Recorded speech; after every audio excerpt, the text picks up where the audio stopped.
Whether it's CEOs in the United States that were born in India that lead large companies like Google and Microsoft, or whether it's our leaders, or whether it's my own role and our national security advisors' roles, we see that technology right now is facing a crossroads. On one hand, we see technology sometimes being used for bad things, to divide us, to harm us, to do things that are negative, to monitor us. That vision is very different than two democracies.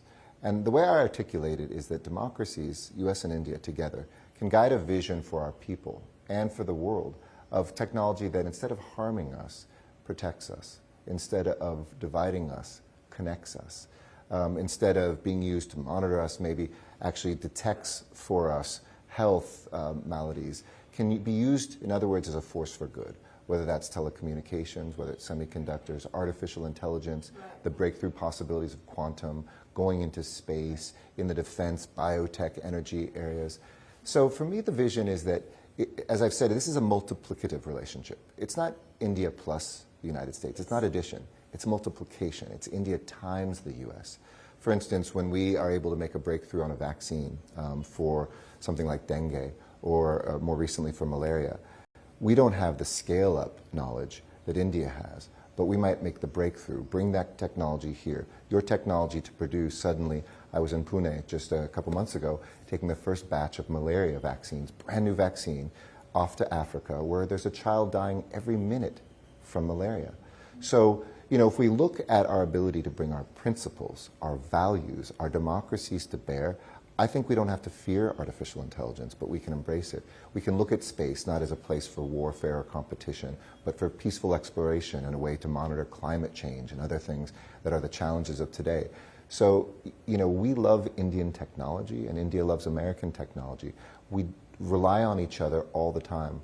Where, you know, the 12 hours of the day that we're working in the United States, suddenly our sun sets and we hand the baton to workers that are here in Bangalore or in Hyderabad or in Maharashtra. And we can 24/7 really be working on making sure that we guide technology to a positive place and have the breakthroughs necessary to improve our lives. You know, when you speak about guiding technology to drive into a good place for the betterment of the people, Ambassador, I have to speak about AI. The United States and India are, of course, signatories to the global partnership on AI. You know, India has also hosted 2 global events as far as AI is concerned, inviting policy makers from across the globe for responsible use of AI, while also making sure that innovation doesn't really get hampered. I want to understand from your point of view on how this partnership can be further elevated, can be further explored, so that responsible use of AI can take place. And where do you see India's leadership? How do you see, do you really see India taking a leadership position as far as driving the AI safety agenda across the world is concerned? Absolutely. The world's most populous country must, and we must listen to India, we must collaborate with India, and I think we're aligned with those same values. We don't want to throttle the marketplace. We want to see jobs come out of this. We want to see improvements in human life come out of this, but we also want to make sure it's human guided. And you know, AI people call artificial intelligence. I like the term augmented intelligence because it really will augment, if done right, our lives, how smart we are, the way we can look at healthcare, diagnoses, the way we can have the rote work that we all hate in our jobs be automated so we can focus on the more impactful and interesting work. I mean, even here, our press section, for instance, you still have to read every paper, which in India, in every language, is a long task, translated into English for some of us to be able to understand, and then that's the entire day done. Here's the articles, whereas AI can do that at the beginning of the day so they can then interpret the articles or have tea with somebody and say, hey, what do you want to report on and make life easier?